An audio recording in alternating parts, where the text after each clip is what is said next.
하나님 말씀 창세기 1장 3절에서 5절 말씀입니다. 제가 읽어드리도록 하겠습니다.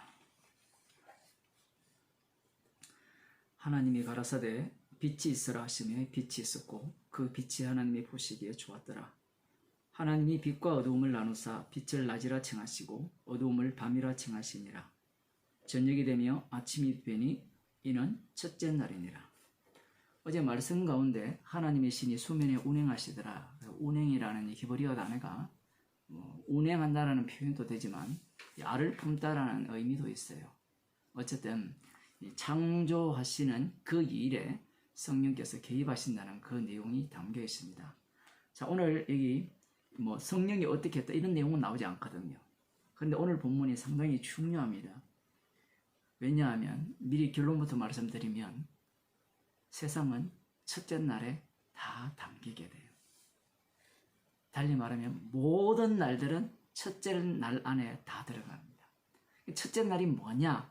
그게 이제 오늘 드릴 말씀의 내용인데, 하나님께서 빛이 있으라 하시니 빛이 있었죠. 하나님 보시기에 좋았어요.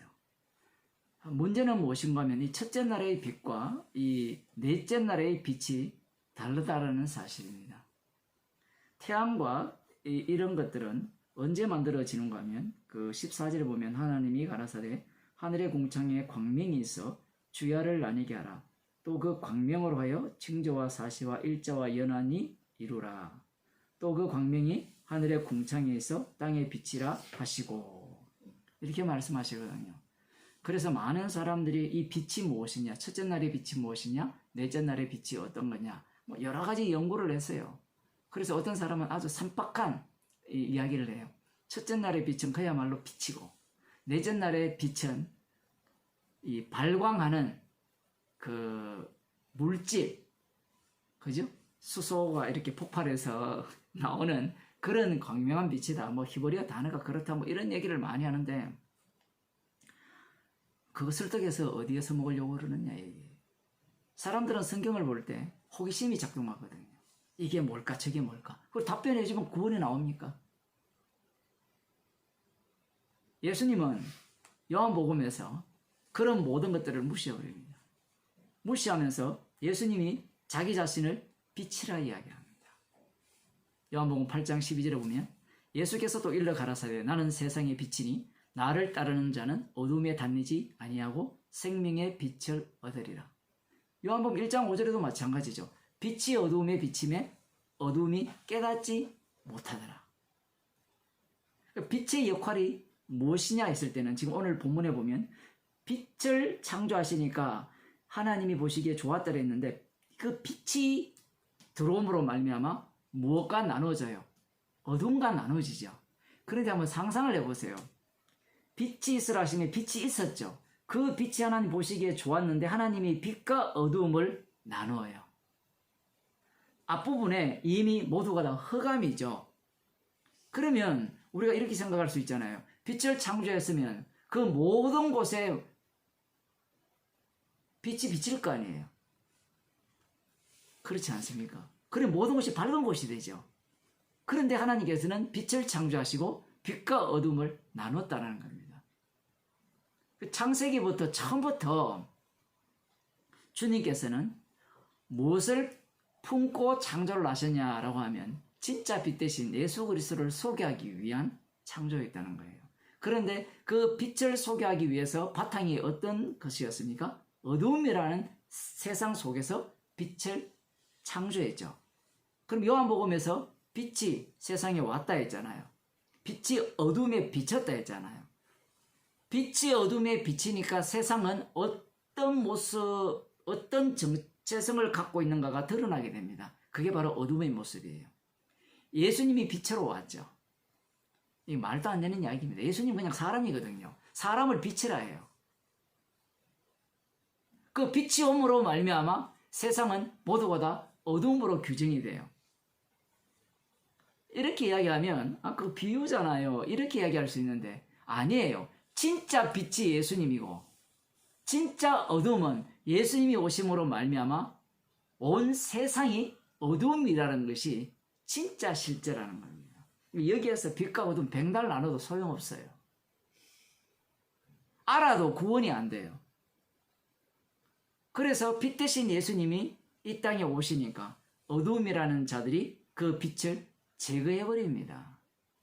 그리고 또 한 가지는 이 오늘 본문에 나온 내용이 뭔가 하면 빛을 낮이라 칭하시고 어둠을 밤이라 칭하셨다라고 이야기해요. 그게 첫째 날이라 이렇게 첫째 날이라 이렇게 표현하거든요. 빛을 낮이라 칭하시고 어둠을 밤이라 칭하셨는데 요한복음 11장 9절에 보면 낮이 12시가 아니냐 사람이 낮에 다니면 이 세상의 빛을 몸으로 실족하지 아니하고 밤에 다니면 빛이 그 사람 안에 없는 거로 실족하느니라. 예수님이 빛이기 때문에 예수님 안에 있는 것은 낮이 돼요. 그러면 예수님 안에 없는 자들은 뭐가 되는 거면 밤이 돼요. 제가 지금 소설을 쓰는 게 아니에요. 요한계시록 22장을 한번 보겠습니다. 요한계시록 22장을 보면 이렇게 말씀을 하고 계세요. 22장 22장 5절부터 보면 이렇게 나옵니다. 다시 밤이 없겠고 등불과 햇빛이 쓸데없으니 이는 주 하나님이 저희에게 빛이시니라. 저희가 세세토록 왕노릇하리로다. 이 저희가 누군가 하면 죽임당한 어린 양의 복음 때문에 죽임당한 자들, 목배임 당한 자들이 왕노릇하는 거예요. 그러니까 성도들이 왕노릇한다는 겁니다. 성도들을 왕같은 제사장이라 했거든요. 그래서 지금 여기에서 뭘 이야기하는 거냐면 다시 밤이 없겠고 라고 이야기하죠. 그러면서 등불과 햇빛이 쓸데없으니 햇빛이라는 것은 태양 같은 그런 별들이고 그 다음 등불은 인간이 만든 불이잖아요. 그런 것들이 필요 없으니 이는 하나님이 저희에게 비친다. 하나님 자신이 빛이다 라는 겁니다. 이렇게 이야기하니까 사람들은 어떻게 생각하는가 하면 하나님이 비친다 하니까 그 비치는 빛을 어떻게 상상하는가 하면 등불이나 햇빛으로 생각해요. 분명히 예수님 자신이 빛이라 했거든요. 또 여기에서 또 오해하는 게 하나님이 비친다, 저희에게 비친다라고 하니까 하나님이 비친다 또 돌아가 버려요. 창세기로 보면 하나님이 빛을 만들었죠. 그러면 계시록 가면 하나님이 비친다 이렇게 하니까 아 하나님이 빛이시구나 이렇게 해석을 하거든요. 그렇게 해석하면 지옥 갑니다. 왜냐하면 요한복음을 우리가 살펴봤잖아요. 하나님이라는 분을 어떻게 규정해요? 누가 규정합니까? 이 땅에 육신을 입고 오신 분이 하나님이 어떤 분인가를 규정합니다. 십자가 지신 분이 진짜 하나님이에요. 십자가 지신 분이 빛이에요. 참 빛이에요. 그래서 그 십자가 안에서 빛과 어둠이 나누어지는 거예요. 십자가의 용서함을 받은 자는 빛의 세계로 들어오고 낮의 세계 속으로 들어가고 십자가 피로 용서함을 받지 못한 자는 어둠의 세계라는 거예요. 그래서 21장을 보게 되면 계시록 21장 22절을 보면 성 안의 성전을 내가 보지 못하였으니 이는 주 하나님 곧 전능하신 이와 및 어린 양이 그 성전이심이니라. 새하늘과 새 땅에 있는 성전 그 성이 있는데 새 예루살렘 성이 있는데 거기에 성 안에는 성전을 보지 못했다는 거예요.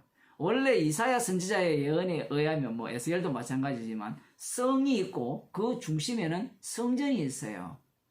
근데 요한계시록에 보면 성전이 없어요. 왜 없는가 하면 주 하나님 곧 전능하신 이와 및 어린 양이 그 성전이십니다. 성전은 하나님과 어린 양이 성전이다 이렇게 나와 있죠. 이렇게 이야기하니까 사람들은 자꾸 어떻게 생각하는가 하면 하나님도 성전이고 어린 양도 성전이다 이렇게 설명하는데 요한복음에서 뭐라 했습니까? 예수님 자신이 성전이라 했거든요. 그러니까 나를 본 자는 아버지를 본 거예요. 그러니까 예수님이 성전이 되시기 때문에 아버지가 성전이 되시는 거예요. 지금 그 표현을 하는 겁니다. 계시록은 그래서 하나님과 어린 양을 계속 같이 이야기를 해요. 하나님도 믿어야 되고 어린 양도 믿어야 되고 이런 이야기가 아니에요. 삼일체론을 이야기하는 자들은 그렇게 이야기를 하거든요. 하나님도 믿고 어린 양 믿으면 천국 못 가요.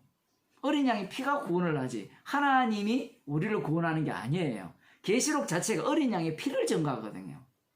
그래서 요한복음에 근거해서 계시록을 보게 되면 이 계시록 자체가 철저하게 육신을 입고 오신 예수 그리스도께서 십자가에 달려 죽으신 그분이 바로 진짜 참 하나님이라는 거예요. 그래서 예수님이 말씀하시죠. 나를 본 자는 아버지를 보는 거라는 거죠. 아버지 따로 계시고 아들도 따로 계세요.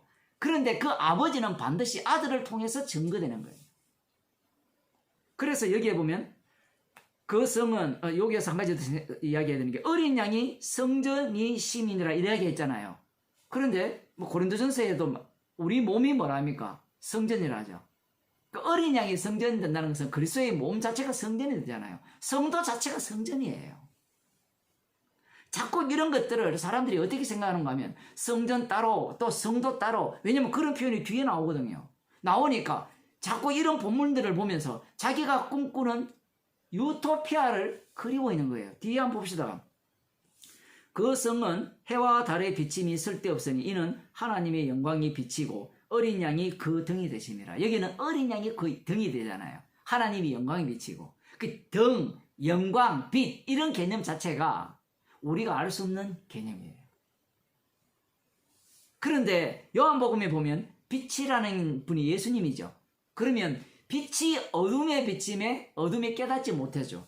그런데 깨닫는 자들이 있었죠. 사람으로 말미암지 않고 하나님께로 난 자들이 있죠. 그들은 어떻게 납니까? 성령을 받았을 때 하나님께로부터 난 자가 되죠. 거듭나는 자가 됩니다. 주께서 성령을 주시면 빛이 되죠. 그런데 성령을 주게 되면 빛이 된다고 했을 때 에베소서 5장에 보면 이런 말씀이 나옵니다. 오늘 조금 본문을 많이 보니까 에베소서 5장에 보면 그 8절에 보면 너희가 전에는 어두움이더니 이제는 주 안에서 빛이라. 빛의 자녀들처럼 행하라. 전에는 어두움이었다는 거예요. 그 어두움을 누가 규정해요? 이 땅에 오신 예수님이 빛이니까. 자기 자신이 빛이잖아요. 빛으로 오셨잖아요. 빛을 만든 게 아니고 오셔가지고 어두운 자들을 빛으로 만들었죠. 만들었으니까 이 빛은 어떤 모습을 띠느냐라고 하면요, 책만 받아요. 그래서 에베소서에 보게 되면 빛이 어떤 모습인지 뭐 사복음서도 다 나와요. 그 사도행전도 마찬가지고 서신서를 보면 빛의 실제 모습은 십자가 앞에서 죄인 되는 거예요. 그게 빛의 모습이에요. 십자가를 자랑하는 것이 빛의 모습이라는 얘기입니다. 그래서 12절에 보면 이렇게 말하죠. 13절에 그러나 책망을 받는 모든 것이 빛으로 나타나나니 나타나지는 것마다 빛이니라. 왜 이야기를 하는가 하면 성령이 우리한테 오시잖아요. 요한복음 16장에 보면 성령을 보내주시면 죄에 대해서 의에 대해서 세상 임금에 대해서 십자가를 갖고 책망을 하거든요.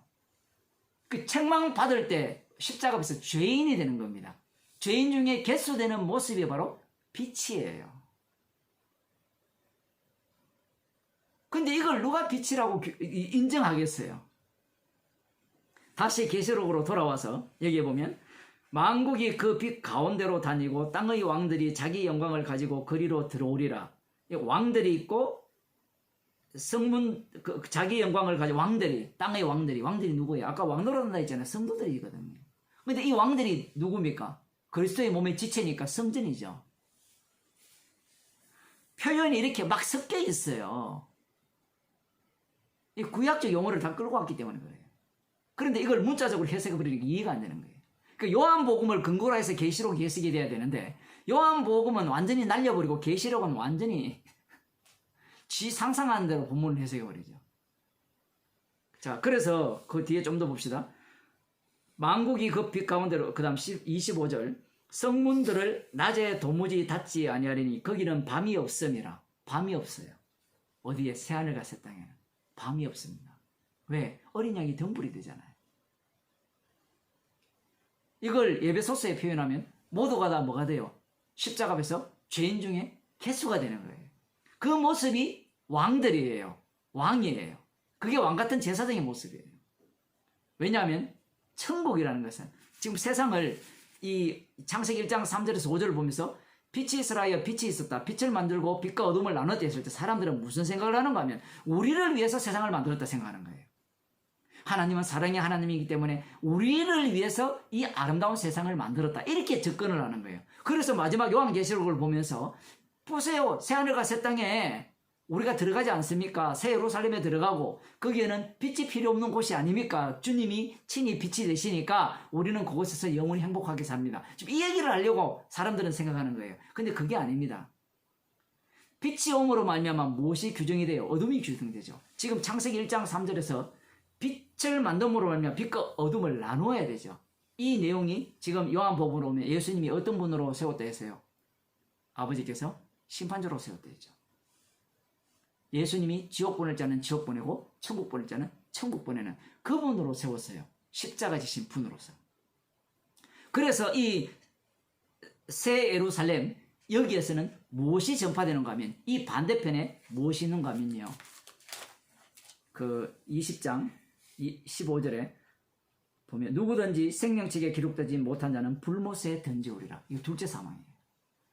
그러니까 이 새 예루살렘, 새 하늘과 새 땅의 이 맞은편이라고 표현을 해야 될까요? 거기에는 무엇이 있는가 하면 불못이 있어요. 그것이 어둠입니다. 거기에는 어둠이기 때문에 어린 양의 피가 없겠죠. 등불이 없어요. 그래서 지금 다시 21장 여기에 보게 되면 이렇게 나오죠. 낮에 도무지 닿지 아니하리니 거기는 밤이 없습니다. 사람들이 만국의 영광과 존귀를 가지고 그리로 들어오고 무엇이든지 속된 것이나 가정한 일 또는 거짓말하는 자는 결코 그리로 들어오지 못하되 오직 어린 양의 생명책에 기록된 자들뿐이니라. 거짓말하는 자들 못 들어온다 이렇게 하니까 거짓말하면 안 돼! 이렇게 나오는데 그 얘기가 아니라 어린 양의 피로 구속을 받은 자들만 들어갈 수 있는 곳이에요. 왜냐하면 이곳은 어린 양의 피를 자랑하는 곳이기 때문에 그래요. 그래서 예수 그리스도께서 심판주가 되시고 생명의 주가 되셔서 빛과 어둠을 나누시고 예수님 자신이 빛이심을 만천하에 드러내기 위해서 어둠은 영원합니다. 불못이 영원해요. 지옥이 영원하는 거예요. 지옥이 영원하다는 말은 달리 말하면 천국이 영원하다는 겁니다. 천국이 영원하다는 말은 지옥이 영원하다는 거예요. 왜? 천국과 지옥은 십자가에 피 흘리신 예수 그리스도의 주되심을 드러내기 위해서 예수님이 친히 만드신 빛과 어둠, 낮과 밤이기 때문에 그래요. 기도하겠습니다. 하나님 아버지, 빛을 만드시고 빛과 어둠을 나누셔서 빛을 낮이라 칭하시고 어둠을 밤이라 칭하셨습니다. 그것이 첫째 날이라고 말씀하셨습니다. 십자가에서 다 이루신 그 한날, 그 한날을 주께서 정극케 하기 위해서 세상을 창조하셨고 우리 인생들에게 여러 날을 살게 하심을 알려주심을 감사드립니다. 수많은 이 만물들이 십자가의 피 공로만을 드러내기 위해서 돌아가고 있고 움직여지고 있다는 사실을 늘 아는 주의 백성이 되게 하여 주시고